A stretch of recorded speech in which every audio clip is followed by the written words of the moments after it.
In Body Politic, the great American sports machine, David Shields observes that for some of us, adulthood doesn't turn out to have quite as much glory as we thought it would, and going to a game for a couple of hours puts us in touch with something majestic.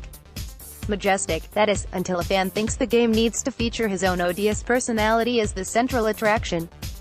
To disobey the elementary moral rule that we should be hard on ourselves and as understanding as possible about everyone else, it is wise to assume the Essendon supporter who abused Max Gunn is 11 different kinds of stupid.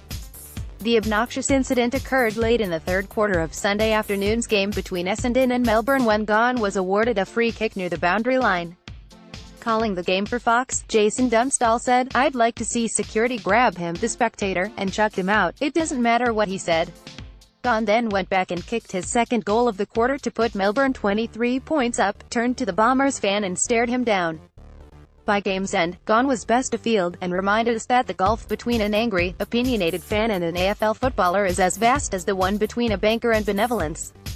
In any given year, an AFL team is doomed to disappoint its supporters in more than 94% of cases. Clubs sell us hope there's always next year, but it's disappointment we buy, and soaring club memberships suggest we can't get enough of it. The more disappointed we get, the more demanding and angry it appears we become.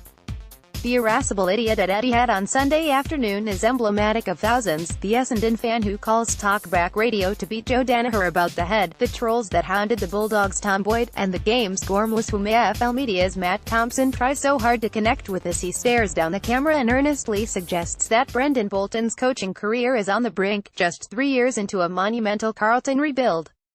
We are bemused by the incidents such as the one at Etihad on Sunday, as they, thankfully, are rare, or at least, less visible, in comparison to the racist and misogynist beery yahoos of an earlier era.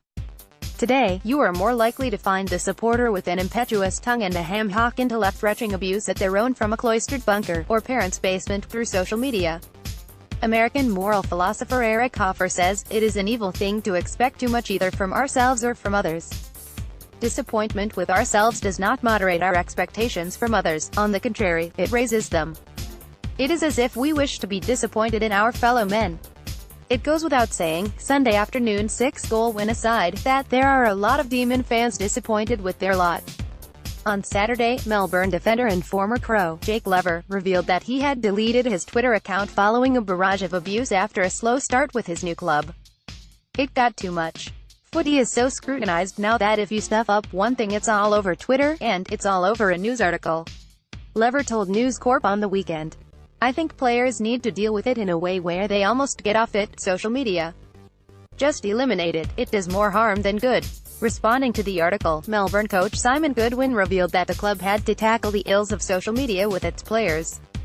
"I think it was a really brave decision by Jake to put that out there, and clearly he's making a stance. In the last 2 years, we've had a number of players in a similar position, and I think that's a concern industry-wide around social media and the effect that it can have," said Goodwin.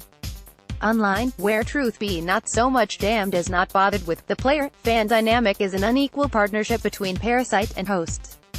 It is a relationship perpetually fouled by the sense that although the fans, and if we are honest, certain elements of the football media, cannot live without the players such as Lever are finding themselves a bit more refreshed after deleting their Twitter account.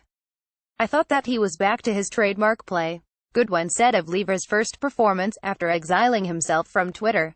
The fan from the outer's cult of personal celebrity is nurtured by football Twitter. The resources for exposure used to be limited to the broadcast's commentary booth or the sport opinion pages. Social media, as it has across all forms of media, has punched a few cracks in the wall. While some diverse, intelligent and interesting voices have pushed through, most of it is weeds.